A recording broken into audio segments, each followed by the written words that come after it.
I'm Megan Green. Welcome to Talks at Google. Today, we're very lucky to have Patrick McGinnis talking about his new book.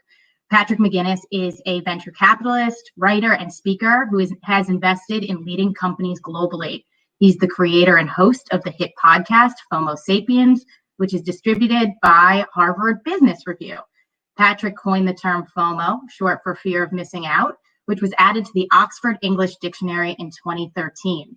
He's also the creator of the term FOBO, or fear of a better option.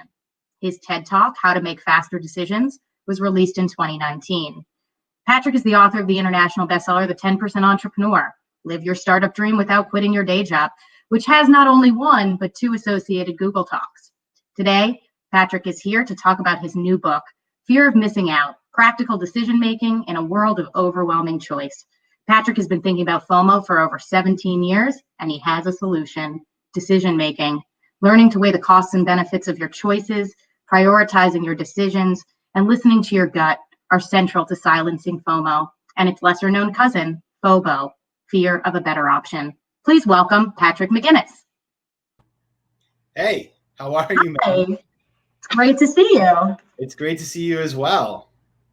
So I think we should start with, can you help us define FOMO? Just your definition. There's a lot of definitions. Tell us about FOMO. Yeah, so you're right. There are a lot of definitions, and I found that there was none that was comprehensive. So in putting together the book, I did a ton of research, and I came up with, I think, the sort of finally the comprehensive definition, which is that it is an anxiety that is created and oftentimes fueled by social media, that something better out there is happening than what we're doing at the moment. And it is also a fear of being excluded from a favorable group experience. I love that. That's good. There's also an Urban Dictionary definition, which says, oh, shoot, what if they do something super lit and I'm not there? What do you think of that one? I mean, that's basically the same thing, just way shorter and less clinical. But that's the emotion, right? That is the emotion. And so, you know what I think is really interesting? So when you started FOMO and you wrote this article at Harvard Business School, FOMO was kind of a jokey concept, right? Like, I missed the party. You take this book and you make FOMO into something actually really profound. It's profound personally, it's profound professionally. So when did you realize, like, FOMO wasn't just a jokey concept, it actually has larger implications? You're absolutely right. So the article I wrote for the school newspaper, which is called The Harvest, was McGinnis's 2 Foes, Social Theory at HBS, about FOMO and FOBO. And it was in the humor section. And, because I thought it was one of these things that was, it was a very particular experience for MBAs, especially at Harvard Business School. I came up with the term before we had social media. In fact, Mark Zuckerberg was a mile away from me in Harvard Yard, coming up with the first version of the Facebook while I was coming up with FOMO. And so, this was like this very specific culture of HBS. And I just thought, when I went back to normal life in New York City, which is not always normal, but I would just sort of get back to a life where you just sort of manage these things. The reality is that as social media spread and as our connectivity increased and our ability to compare ourselves with people all over the world, it became more than that. It became something that is a pathology. And in fact, if you look at clinical psychology, the amount of papers that have been written about FOMO is kind of incredible. And so I guess this transition for me happened as I traveled around the world talking about my first book. Every time I would do a book talk, people would want to talk about their FOMO. And I started to realize that it was something that was extraordinarily widespread. And as I looked into the topic, I realized that actually, it has serious implications for our mental health, our productivity, and our finances. Wow. So with that in mind, would you describe this book as more of a self-help book or a business book or both? What sections of the bookstore are we going to see this in? So it is, I believe, there's no bookstores to check it out right now. I'm actually quite curious myself. It's kind of in the self-help and time management part of the bookstore, but it's a business book. And I'll tell you why, because I'm a business person. And so I see the world through the lens of an investor or a venture capitalist. And so I pair sort of my own knowledge of the investment space with all of the knowledge I've gathered in research from clinical psychology and other experts. Everybody from, a Buddhist monk to the head of Opus Dei in Canada helped me figure this out. And so I like to sort of think of it as a business book, but that helps you to be more productive and to live with more intention. I love that. it's amazing that you sort of coined a term. I mean, that's an amazing claim to fame. Did anyone ever, dispute that claim? And what's it been like for you? You've told some great stories about being the inventor of FOMO. Yeah, it's funny. So this year I had the opportunity to give a talk at B Capital, which is a VC fund, and the founder is Eduardo Saverin. And I randomly met him like many, many years ago now, almost, I guess, more than a decade ago in Las Vegas. And when I met him, he said, I'm the founder of Facebook. And I was like, yeah, sure. And then I Googled it and I was like, no, this guy who I've never heard of at this point, because this was pre-Facebook movie, and he really did do this. And I think that happens with me a lot when it comes out in a conversation, people are sort of like, oh, that's nice. And then 5 minutes later, they come back because they Googled it and they want to, take the selfie or whatever, which is really funny to me. It's just it's just a good way to connect with people anywhere in the world. There hasn't been a dispute, I would say. Listen, I didn't really realize this blew up. A reporter came to me and said, I'm writing a history of FOMO, and I traced it to you. And then I sort of did some work on the provenance and was able to sort of see that my original article substantiates that. And so, I haven't really had an issue around that, but I do think obviously when you come up with a word, like you don't get a certificate with a gold star on it. And so it's been funny how just over time that the sort of my involvement in the origin story has slowly come to light as part of the culture of FOMO. Wow, I love that. I mean, I've never created a word, but I did create a hashtag, which I might have told you about during quarantine. And I've sort of been living this hashtag no FOMO lifestyle. Because I thought what was amazing that I've never experienced before is that the world sort of shut down, and it's been the first time we've had no FOMO. So I was wondering what you think about FOMO in the time of COVID and how that's been working for you. Yeah, I've thought deeply about this, and you're so right, because in the beginning of quarantine, I had this feeling of no FOMO this is something that I really pay attention to. And for the first time since probably 2003, I literally took out all the books I'd meant to read and I stacked them up and I started reading them. And then I watched all the shows. I learned how to make pita. I mean, it was just like this Valhalla that lasted for exactly 2 weeks. And then my Zoom life went crazy because, of course, one of the things that gives us our FOMO, and you all know this at Google, is our phones, right? You have digital wellness to help people with FOMO. And so the phone didn't go away, right? We brought it indoors with us and my screen time went through the roof. And so I realized, number one, that I now had a lot of FOMO around my digital life. Number two, I had this sort of deeper FOMO around not being able to see family at Easter, not being able to see friends, not being able to go to the restaurants and just do the things that we always do. And now what I believe is going to happen, we're in such an interesting moment in life. But I saw about a week and a half ago that street life in New York City was beginning again, and everybody was out and about in a socially distanced way. But it was like there was all this FOMO about like making it to the restaurant and everything. And now that we're under curfew, it feels like I don't even know. I have like 6 o'clock, everybody rushes to the street to get their 2 hours of socialization before they go back indoors again. So I do think what's going to happen is that, listen, I invented FOMO as a direct sort of response to 9/11.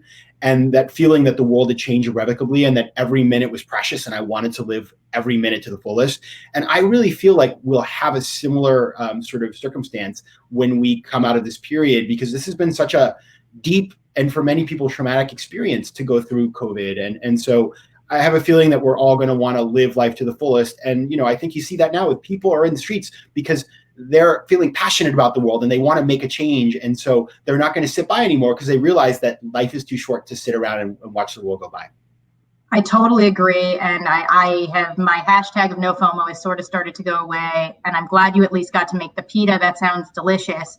And in this vein, there's an article that I read a while ago and it was called You Never Know. And the concept of it was you should really go to everything because you never know what might happen. You never know who you might meet. You never know what might occur at this, and the end of the article was, but sometimes you do know. And it was about this sort of concept I thought of FOMO, right? Where I have to go to everything. I have to do everything because, oh my God, what if I miss?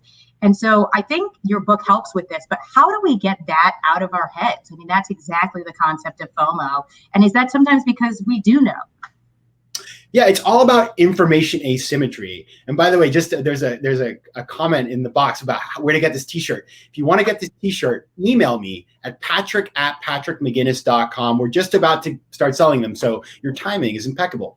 Now, in terms of what you're asking, it's information asymmetry. So as we live our lives and we get greater knowledge about the world around us, we kind of know. It's like, listen, Megan, like you and I live in New York City. It's like, I met you at Barbeloche down the street. Like, if you were to tell me, like, I'm going to Barbeloche and I have other things, I know what it is. It's not, I mean, I want to see you, obviously, but it's not like I'm feeling a deep and profound sense of FOMO, because, like, it's been demystified for me.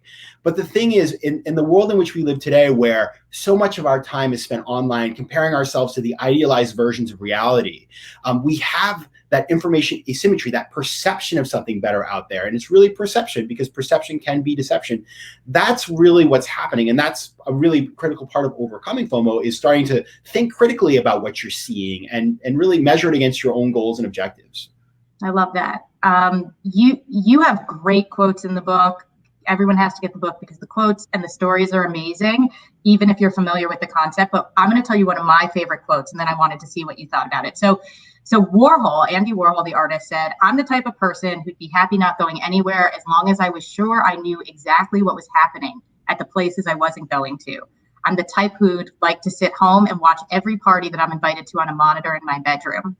And so I think, again, like exactly what you were saying about, you kind of know sometimes. You talk about the perception of what's happening versus the reality of what's happening. And you boil this down in the book a little bit to our biology, right? And so, again, like, how does our biology come into play? What are some of the things that you talk about that we would have to do? And do you think Andy was right? Do you think he had it right with his monitors in his room? Yeah, I mean, easier said than done, Andy, obviously. I think, when you're an the thing is, he's an iconoclast. And so people, the iconoclasts of the world, whether they're the founders of Google or the Elon Musks or many of the other people, political leaders that we know, they march to a different drummer. And so therefore, they're the ones who create the FOMO more than anybody else, I would say. In terms of the biology, so this is really fascinating. And I'm sure many of us have read the book Sapiens. And when I read it, I had already written my book. So I was like, wow, like, this is crazy, because he sort of hits on many of the same things. As the earliest humans, they were keenly aware of what they had, didn't have, or needed to survive. And so there was like this, we talk about FOMO as two things. It's that aspirational perception something better is happening. And there's also that fear of being excluded, the herd mentality that we think about. And that's something we saw in the earliest humans for survival. We see that in the wildebeest when they travel in Africa.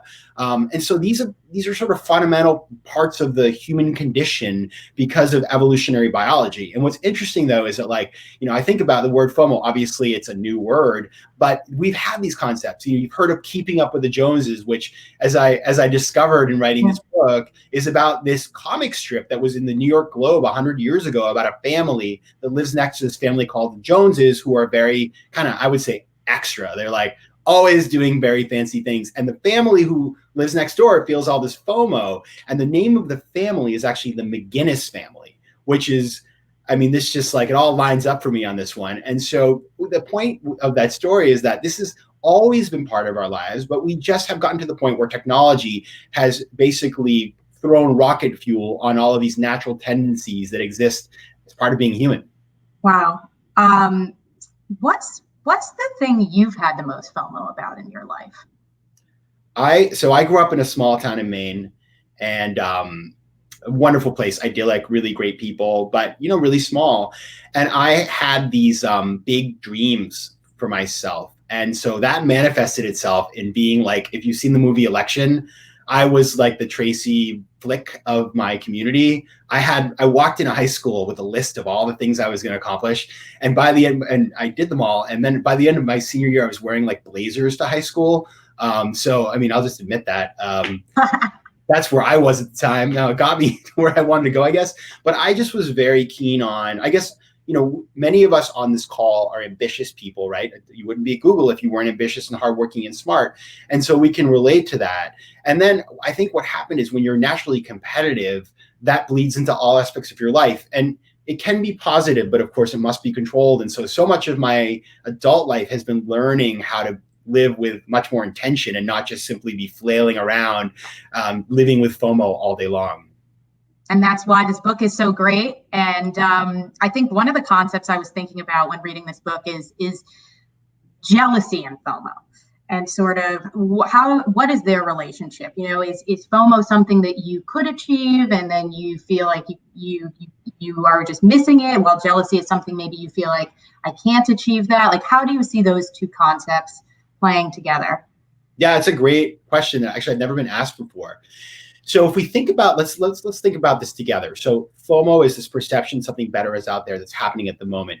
And this is the interesting part, perception, because it may not even be available to you. So for example, I'm looking at, some celebrity who is having the best quarantine ever on their island, and I'm having massive FOMO. That's not going to happen, right? I don't have a private island, and frankly, I'm stuck here working in New York City. So I think that could be fueled a bit by jealousy, right? Yeah.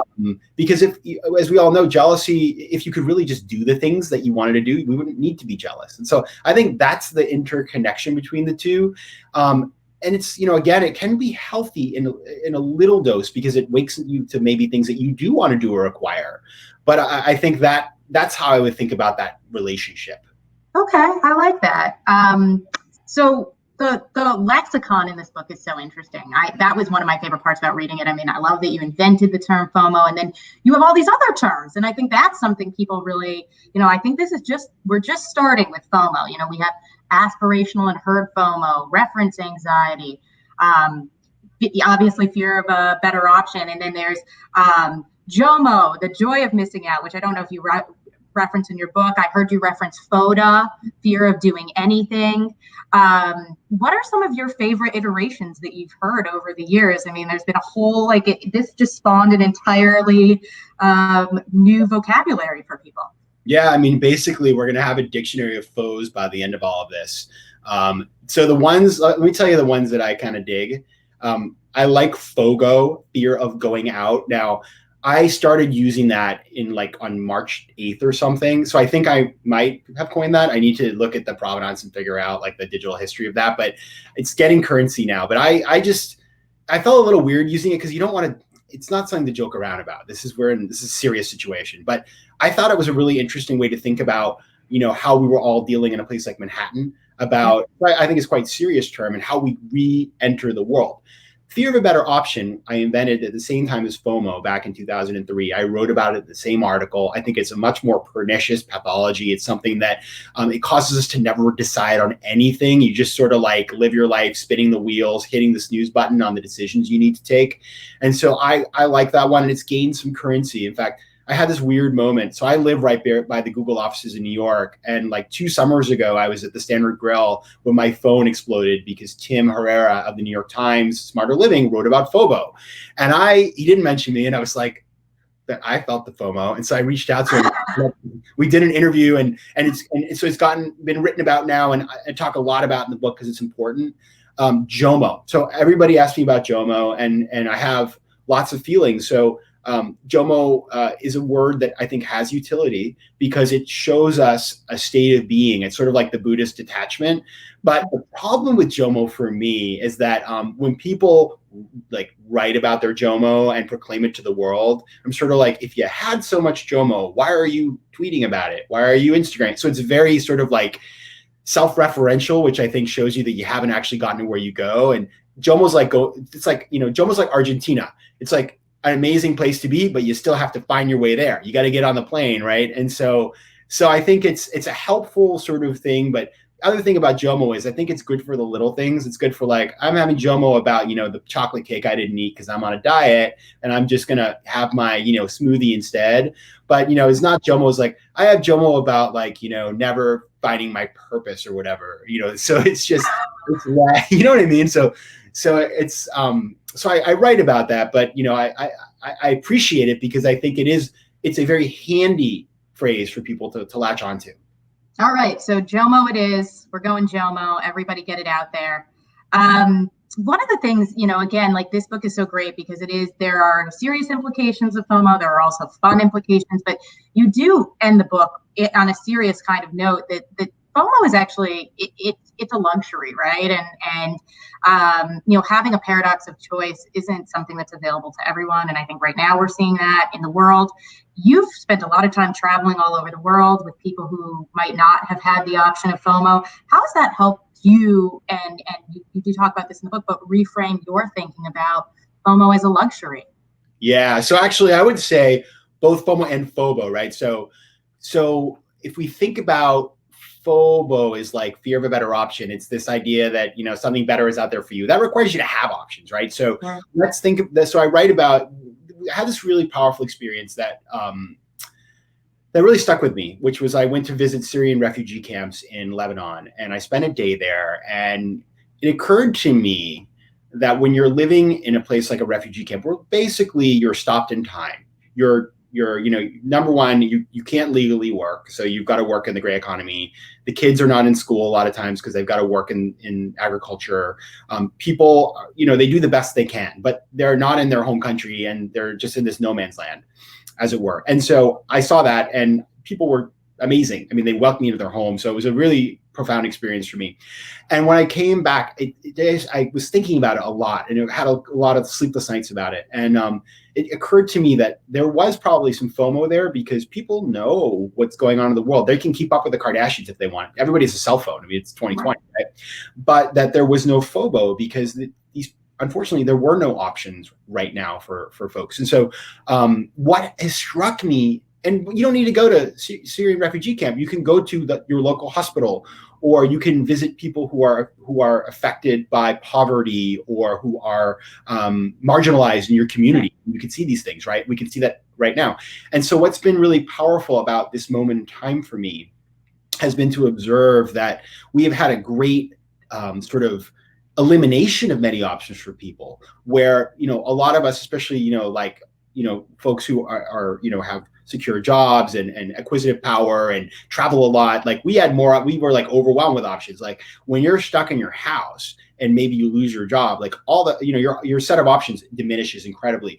And so what I have found to be so powerful in this time, and I've been reading Viktor Frankl and Man's Search for Meaning, and which amazing. If you haven't read it, I've been finding it really meaningful, is that, it can always be worse. And we're very lucky to have we are. And looking for gratitude in what you do has been very powerful. And I read a book that is going to come out soon by a guy called Jay Shetty, who many of you may know.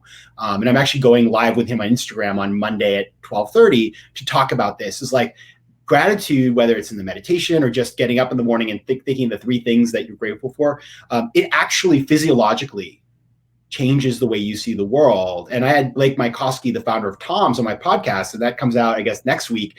And he has a whole sort of gratitude practice. And wow. I remember hearing about that and thinking like, I'm like an MBA. I was like, well, that sounds very woo-woo, right? Like that's not for me. But what I've learned in doing these things is it's just basic science, and it's powerful, and it's very important to do. I love that. And I think that's really important in combining all of these concepts. And that's why FOMO is so rich, because it does touch all of these different things. So I just want to remind everyone at this point, please feel free to submit your questions in the YouTube chat window, and we will hopefully get to some of those. But let's turn to FOBO. We've talked quite a bit about FOMO, and a lot of this book is about FOBO, which I love. But why don't we start with what happens when FOBO and FOMO collide? Yeah. So I love it. The FOMO is the little bit of the Trojan horse that's meant to bring you in so that I can show you about FOBO, which to me is so much more important. And when you combine, so, fear of missing out, if we want to simplify it, it's like trying to do everything all the time and, being obsessed with, all these external things that you could be doing. FOBO is about acquiring options and then trying to choose the very best one. It's about optimization, right? And so when you combine the two together, you get, this is from that original article in 2004, you get FODA, which is fear of doing anything, which if I'm sure we have friends on the call who speak Portuguese, you all know what FODA is. It's the naughty word. And then for Arabic speakers, it's Fauda. We all know that show, which means chaos. So it actually translates beautifully into a couple of languages, but it's paralysis. It's not being able to move forward. And as we all know, indecisive people, they don't achieve anything. And so that's really why the FOBO is such a bad situation to find yourself in. I think that's the key. Indecisive people don't achieve. So I think, New York is a place where there's FOBO in all sorts of different ways. I see it a lot of times in dating with FOBO. Have you also witnessed that people are always like, oh, there's someone better out there? I mean, I don't know if that's a New York phenomenon, but like when I was thinking about FOBO, I'm like, oh yeah, I hear that all the time. Like this person's kind of okay, but I'm gonna see what else is out there. Yeah, so FOBO exists. It's an affliction of affluence in a sense, because you must live in a choice-rich environment. And right. So, of course, I mean, think about like our grandparents, right? It's like, they like probably stayed in the same city where they had like 30 people to choose from. And so it's like, okay, like you seem not to be too crazy. Like, let's get married. Then you have New York City or other cities. It's not just a New York thing with all of the apps. And, I have certain friends who they just sit there. They don't even look at it. They just swipe. And then they just later on like go through. And, that is just, we're not meant to have that level of selectivity. And so that is definitely a big part of the problem in dating and anything, restaurants. I mean, trying to order seamless right now, even during the pandemic where there's half the restaurant, it's still like, and this is a FOBO thing. It's like, I keep looking, keep searching. I eventually end up that's why I learned how to make pita, because I just couldn't pick a restaurant. Would we be better off with less options? Listen, the research shows, in fact, many people have probably heard about the book, The Paradox of Choice by Barry Schwartz, which is a fantastic book, which is written in 2004. So like before social media, which is mind blowing. But it's like, if we thought we were overwhelmed then, like, where are we now? Right. But there's research that shows that, in fact, when we have more options, we are less happy because our chances of regretting are much higher. When you have so many things to choose from, you're constantly mourning the road not taken. And so a big part of overcoming FOBO, it's really about finding the power to choose what you actually want, but then having the courage to miss out on the rest, because the missing out, that's the part, even if you're decisive and think you can choose, if you then just choose and then you spend the next 3 weeks sort of second guessing yourself, you've ended up in the place you don't want to be. Wow. Absolutely. So there's two sides to FOBO, right? Like you talk about FOBO being actually seated in sort of narcissism, right? Because a lot of times you hurt other people around you. You're like, oh, I made plans with you, but something better came up. However, on occasion, something really good does come up. What is something that would be really good that is worth taking the FOBO option and saying, actually, I did get a better option? Is it a private concert on a yacht with P. Diddy? Like, what is okay to say, yeah, I don't want to participate in FOBO, but here's my get out of jail free card. For me, yeah, it has to be some really unique travel experience. Like, let's go to Togo and meet the president. Like, that's the kind of stuff I get into. Like, I'm a big traveler. So like, if you're like, hey, like, want to go to Uzbekistan and go to Bukhara again, I'm in. But I would say, here's the thing. It's okay to sometimes I'm not saying like you have to stick to everything. It's like, well, I made dinner plans, with my friend from college, but like I've got an opportunity to, meet Oprah. That's okay. It's okay, but we must have the courage to announce our decisions and tell people and communicate. So much of the narcissism, there's this great article by David Brooks in the Times that I cite in the book. It's about the golden age of bailing. It's a frictionless bail. It's like, people bail. I mean, I've seen this, and anybody if you employ people these days, you see it. Like, people just don't even hit deadlines. The amount of bailing and deadline missing in this world is redonkulous. And so it's important to have the courage to stand up and say, I've made a decision that something's important to me, but I'm going to have the respect to tell you, and not, because guess what? They'll find out anyway, because when you post about it on Instagram, you and Stedman and Oprah, they're going to find out. Got it. So when we see you in Togo with the president, we'll know why you didn't come to dinner. Yeah. I mean, I would do that right now, even if it's possible. Right now, you'd be like, I got to go. I have this interview, but Megan, something just came up. I don't blame you. Actually, someone asked a question, and I think it relates to this, so I'm going to ask it. How has travel influenced your views on FOMO and FOBO? I know you talked a little bit about this, but do you want to elaborate at all on that? Yeah, it's a great question. Thank you so much. And listen, I've been very fortunate. I've gone to over 100 countries. And so I've seen all the cultural contexts of FOMO. And what I would say is that there are some places where, FOMO is part of the human condition, but there are some places where the terminology has really been strong. I would say, like in the Middle East, I've been amazed at it's such a reference term, and people think about it a lot.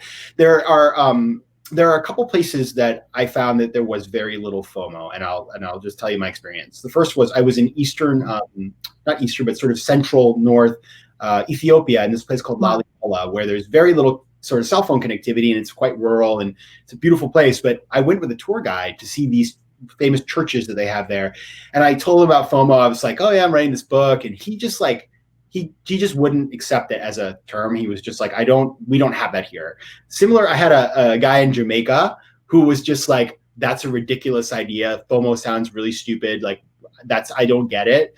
And then the other place, the place where I found none of the foes really, was in Turkmenistan, because social media is outlawed and connectivity is almost zero. And so the things that fuel our FOMO, which is information, which is ability to compare ourselves, are not there. And so, it was quite amazing. It's almost like going to a different time.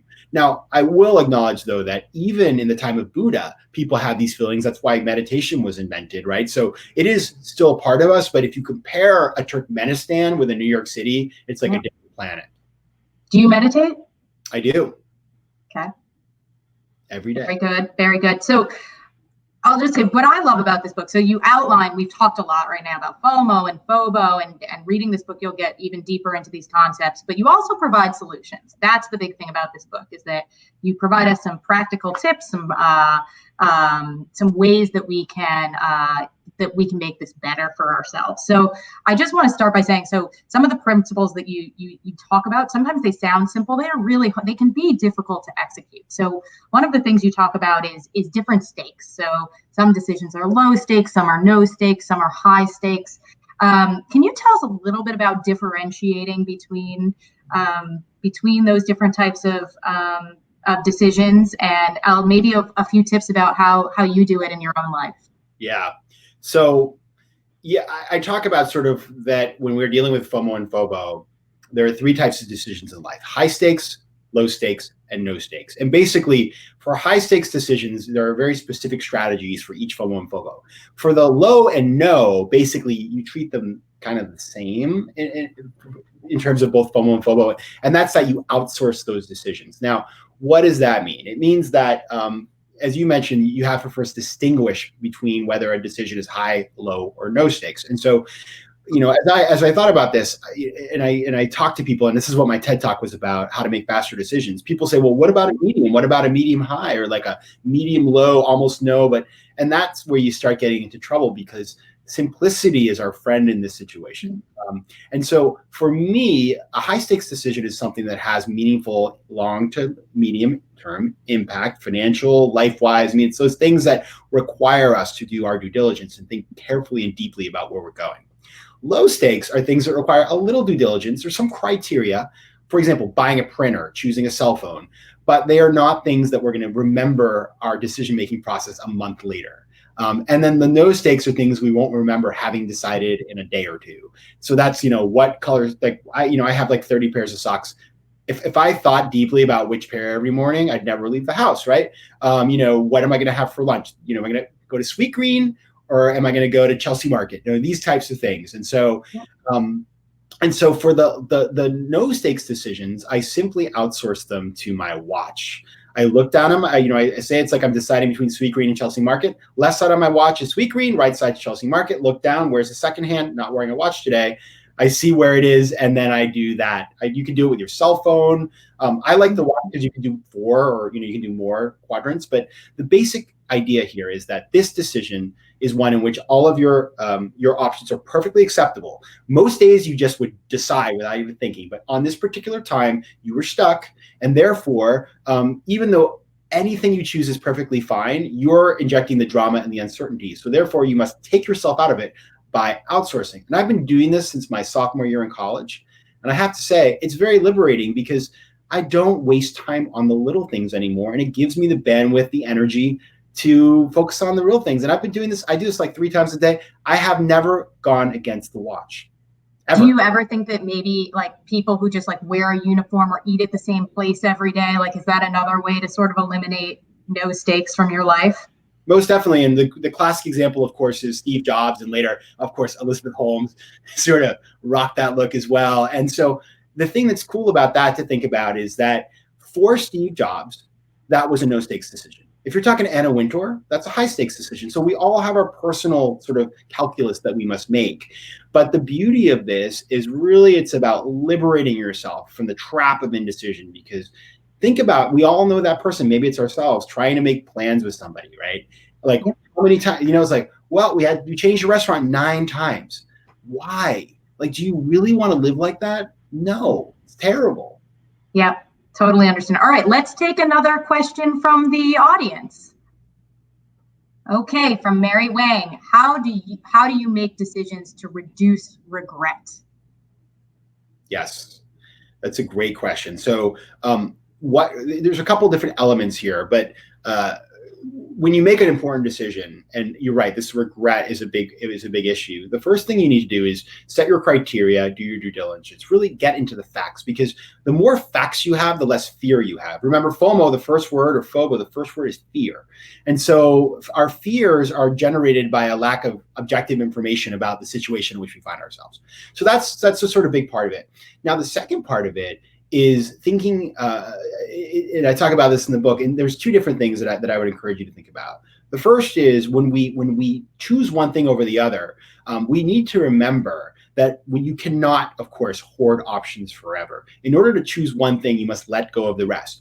Now, I like to think of a kind of a Marie Kondo mindset here, which is to be thankful for the things you have, but also recognize that in giving them up, you are allowing yourself to move forward to a new set of options and decisions. So it's just kind of this recognition of like, I'm really lucky to have these options, but in order to be decisive and live decisively, I cannot have them all. It's important to also note when you do that oftentimes as we collect options, we think that we'll just continue to grow the pile of options. But in fact, as we delay, we may actually lose some of the things we have. And so you're really at a risk when you're delaying decisions because of this fear of regret, of actually having worse options later on. The second thing to do, and this is where like you referenced meditation. So I did a lot of research about how meditation helps us overcome these things. And in fact, what's interesting is that meditation is helpful because when you have FOMO or FOBO, what's really happening in your mind is that you, as we talked about, there's this information asymmetry between reality and perception. And what's happening when you have FOMO and FOBO is you are filling that space with your own conjecture and projections and stress and ideas. So the fact you conflate this thing, you inflate it to the point where it's completely uncorresponded to reality. And so by doing some sort of mindfulness, whether it's, meditating or taking a walk or whatever it is, you allow yourself to be in the present, remove yourself from your head and live in the now and have a much more sort of clinical view of the situation. And finally, another thing about sort of letting go of the things you have is being smart about what you're consuming. Of course, we know the input for a lot of this is our social media accounts and all that sort of stuff. So if you're like, I do this all the time. If I'm on social media and somebody's posts are making me feel FOMO in a bad way and I don't like it, I simply stop consuming that person's content because it's not giving me anything positive. Awesome. One thing I wanted to ask you about is you do write a little bit in this book about Google. And we are at Google. You talk about Sundar and how FOMO has sparked a trend with sort of for more well-being, because sometimes a lot of our business is based on FOMO. How do you think we've done in that department? Yeah, I do talk about Google because at the Google I/O conference, Sundar Pichai talked about how FOMO is a problem and our devices are stimulating it, and how we want to move away from that. So when that happened, of course, everybody sent me an email and a tweet and a text, and I felt all this FOMO because I was like, I want to be there. So if you're listening, I'd love to dialogue about this someday. Anybody who's on that team. Listen, I think that Google has been a leader in the space and has done it. Like I've personally used a lot of the, sort of the tools around YouTube and sort of some of the other tools around email that are being put into place. And I think that's very valuable because we're all on Google all day long. Now, of course, your business model requires you're in the attention economy. So you want people to spend as much time as possible on your devices. But there's also the recognition, I think this is where the part where it's like smart capitalism, Google also realizes that like if you burn people out, they're eventually you won't have a customer anymore, right? So there is this tacit recognition that using your products too much actually can be detrimental. And so I know that there's a lot of thinking going into that, and it's going to evolve in the future. But simply the fact that companies like Google and some of your other competitors, Apple has also been a leader in this space, are taking the time to give us the tools to start thinking about these things, I think is a positive. And so, even if it's just checking your screen time, that alone, I mean, quarantine and me doesn't count. Yeah, because like one day when I was over 13 hours, I mean, I thought I was really good. I was like 3 hours a day. No, all bets are off. But at least I know, right? And I can be mindful of that and try to adjust. Awesome. All right, let's take another question from the audience. From Zach Bathen. The Tim Herrera New York Times article introduces the mostly fine decision. Is this something you support or endorse as a remedy for FOMO? So, yes, thank you for that question and nice research. And that was the article that blew up my phone that day at the Standard Grill. So I think it's a good way of going about it. I have a slightly different take. So his sort of thing, if I recall correctly, is like mostly fine decision, kind of self-explanatory.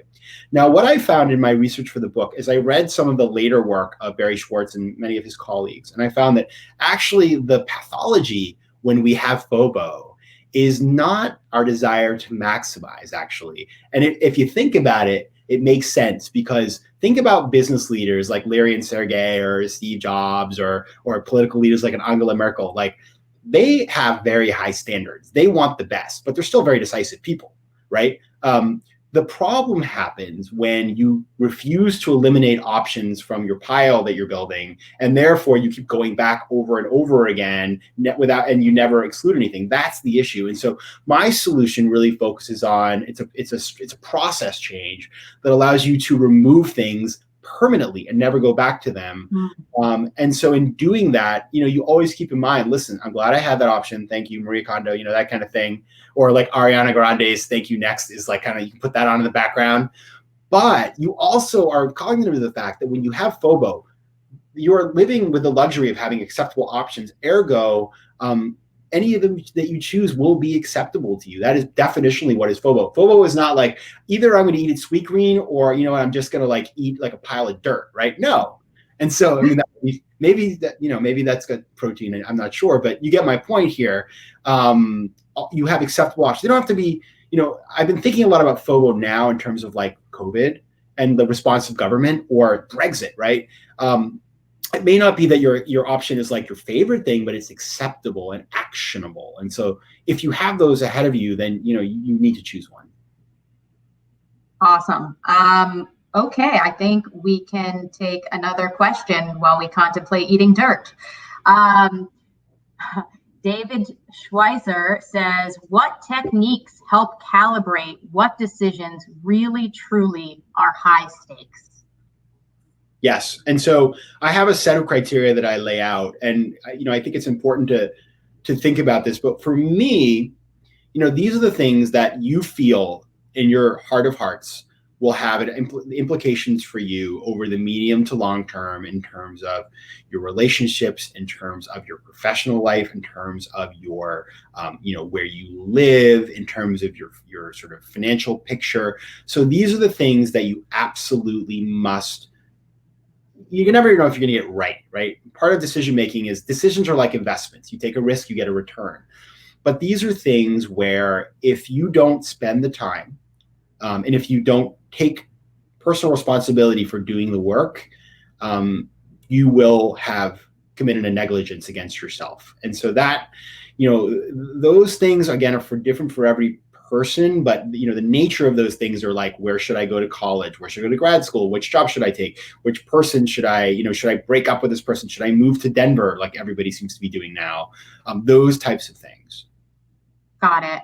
Do you think that you could help people with their therapy in terms of, because I think what you were saying before about Marie Kondoing and getting rid of decisions that just, because I think a lot of people go back and back and back to decisions, and that causes a lot of psychological unrest in a way. And so I think this can really help people sort of feel better about their decisions. Yeah, I would say one of the things, so like everybody has their own things that they wrestle with. I've never been a believer in regret. I don't think regret for me is productive emotion. I think it's important to be introspective and to be honest with yourself. But regret, I guess maybe if it helps you from not hurting somebody else or yourself is good. But generally, it's like, well, what are you going to do with that anyway? So I think it's more important to, and what I advise people to do, by the way, is write down their decision-making process. In the book, I have a structured, process that you could follow, and you can write it down. And I do this. And why do I do that? Because I'm a big believer in a growth mindset, which is, this idea that even if you're in right now, and I believe that we can come through this, there's a concept called post-traumatic growth that I believe in. It's like when something bad happens, are you going to learn from it, or are you going to just sort of aspire to get back to where you were before? I want to get better. I want to learn. And so I think it can be that way with decisions. And so focusing on what you're learning and what you're banking for the future and to make better decisions versus focusing on the regrets is a much more valuable way to spend all that energy. I agree. That's great. And I think that's something we should all internalize. I know one of the concepts people talk about a lot is optimizers versus maximizers or satisfiers. How does that sort of relate to FOMO and FOBO?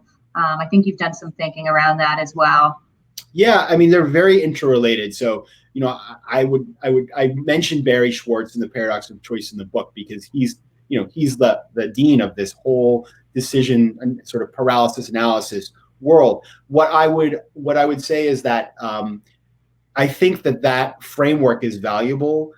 But there is also what I try to inject into it is having done research of more recent work that's been put out there is that okay, great. That's a great sort of framework or paradigm to think about. But then what's the process we use to get to satisficing? And again, do we really have to sacrifice a maximizer's mindset? Well, if you have the right process, you can still try to maximize. And so that's kind of how I see the comparison of the two, but they're very much in the same space.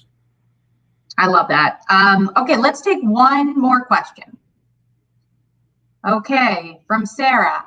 How do you see intuition, gut feeling as a factor in decision making? Yes. So intuition, the way I think about intuition is like, it is the thing that we want to be able to do its work. Like our intuition is a very positive force. And when we have FOMO and FOBO, it's like our intuition, it's like in a wrestling match, like WWF, like the intuition is being held in a headlock by the FOMO and the FOBO, right? And so it cannot move around and do what it needs to do. And so what I sort of espouse in the whole sort of methodology in the book and in my life anyway, is to say, okay, when we replace the fear with facts, we allow the intuition to do its role. Because of course, there is, as I mentioned before, there's no riskless decision. You can do all the work in the world, right? You can do all the analysis. You can, spend a lot of time trying to make a decision, but you'll never know if it's the right decision going in, right? Because you cannot predict the world. And so therefore, you got to follow the intuition is the thing that gets you over the hump from okay, I'm here, I've done all my work, but am I going to move forward, take that step forward? And so your intuition is there for you, your gut. And I think it's very powerful because, obviously it's a very squishy thing. We can't write a spreadsheet up about our gut feelings, but they're so much an essence of who we are that they must be included in our decision-making process. Agreed. Sometimes you got to factor everything in. I want to ask you quickly about, you have a whole podcast, which we've mentioned a couple times on FOMO Sapiens. You have this awesome shirt associated. Can you tell everybody a little bit about your podcast and got great interviews on there, and I'd love for everybody to know about it. Sure. So I started this on a whim a couple of years ago, and then fast forward to about a year ago, the dean of Harvard Business School heard about it, and he's been a big fan of FOMO since it was invented there, and said, would you like to join our podcast network?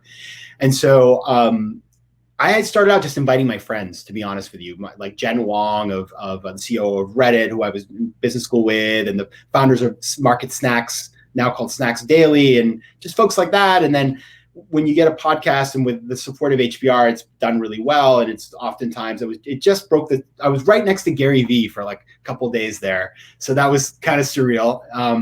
But you get people who come to you and say, would you like to, have us on your show? And I've been very lucky. And so the kind of guests that I've had more recently, some of my favorites sort of in the past are the CEO of Luke's Lobster, who's a friend from the old days back in Maine and Georgetown. The CEO of Princeton Review. I've had the founder of Zola. I've had the founder of the Female Founders Fund. I've had the founders of Primary, president of Chobani. I had Jay Shetty's coming on soon. I just did the interview with the founder of Tom. So like those, one of the C-suite people at Sesame Street about the refugee work. So it's really about having entrepreneurial thinkers explain how they make the decisions in their lives. The show's about making decisions. And it's been amazing because just being able to talk to these people and give a platform to things that I care about. Like I'm going to be doing a bunch of shows of politics with Catherine Gale and Michael Porter, who have a book coming out. And I've done, that it's just, I feel like very lucky to be able to, especially in this time of COVID, to be able to have people on talking about mental health and all these other things. So the podcast is called FOMO Sapiens. It's distributed by Harvard Business Review. You can find it wherever you get podcasts. And the t-shirts, just email me, patrick@patrickmcginnis.com, and I will get you, I'll put you on I'll get you information on how to order them, but they're very comfortable, in fact. And I will say I've given a couple to friends, and they've been very popular. There's been a lot of questions. So actually this morning I was like, I gotta start selling these on my website. So awesome. Well, we can't thank you enough for being here. Everybody, go get your copy of Fear of Missing Out, Practical Decision Making in a World of Overwhelming Choice. It'll help you choose what we want and have the courage to miss out on all the rest. Thank you so much, Patrick. Thank you so much, Megan. I look forward to seeing you after the pan and the core and the turf are over. Me too.